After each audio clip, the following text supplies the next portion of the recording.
President Tinubu earlier today was at the graduation ceremony of 291 officers of the Senior Corps 45 at the Armed Forces Command and Staff College Jaji in Kaduna, where he reiterated his commitment to national security.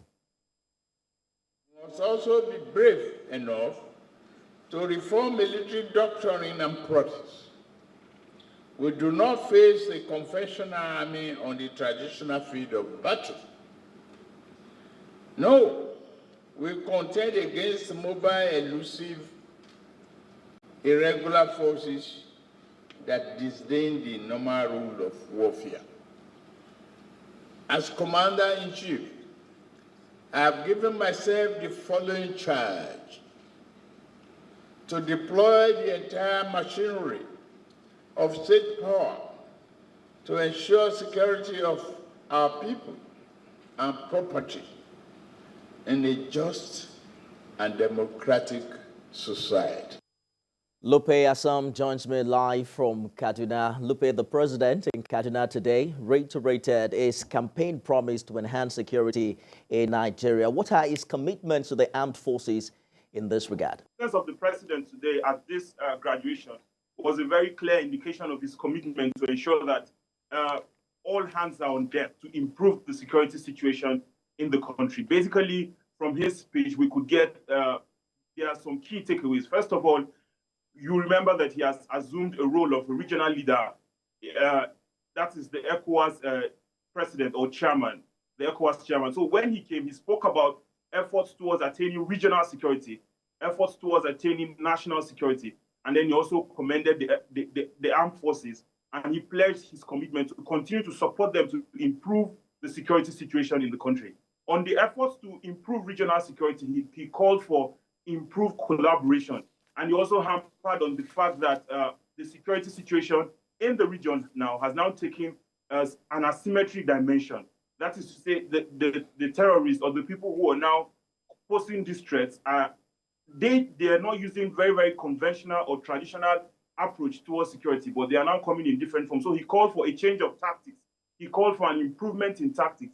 He called for an improvement in the way, the manner and the approach towards addressing some of the security situations. And he also commended the multilateral force in the Lake Chad region, which comprises of forces from Nigeria, Chad, Cameroon, and all these other nations. And he called for collaboration. Talking about national security, he said he was going to ensure that he brings power to ensure that national security imperatives are achieved. And then he also commended the troops for the sacrifices they make. And he said he's very committed to ensure that he supports them to the latter, to ensure that all they need to ensure national security is achieved is provided for them. We're so that was on that basically indeed, Luper. The key takeaway from his speech today. Exactly, and also looking out to really matching these words with action as regards security across the board. You also spoke to some of the officers of the Senior Corps 45 at the Armed Forces Command and Staff College today. What are they bringing to the Army after this course? Well, of course, after the commendations and the charge by the president, what we are expecting at the moment is a renewed vigor. A couple of them spoke. They are very committed to ensure that all hands are on deck to bring their best foot forward to ensure that national security and regional security imperatives are achieved. Of course, we had representatives from 15 allied countries, which are also neighboring nations. They also face the same challenges as we in Nigeria. So we are expecting that with the training they got, the rigorous training they got, they would go back and ensure that regional security and national security of their states is achieved. That security is getting better, particularly in southern Kaduna. What are you hearing about what's working in that part of the country? Well, of course, at the moment, beyond southern Kaduna, we also had other parts of the country which were in the direct line of fire from the bandits. But what I can tell you that over the past few months, there has been some sort of calm in the southern Kaduna region.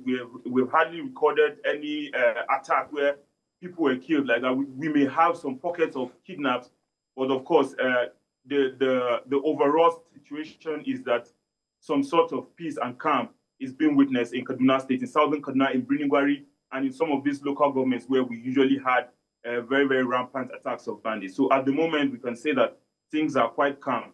And residents are hoping that the situation will remain like this. And of course, with the coming of the new service chiefs, the chief of defense staff, who is from the southern Kaduna region, is an indigene of Kaduna, we're expecting that more efforts will be put in to ensure that this peace, which is being witnessed at the moment, continues. Indeed. We're hoping that the peace will be sustained. Luper Asom live for us in Kaduna.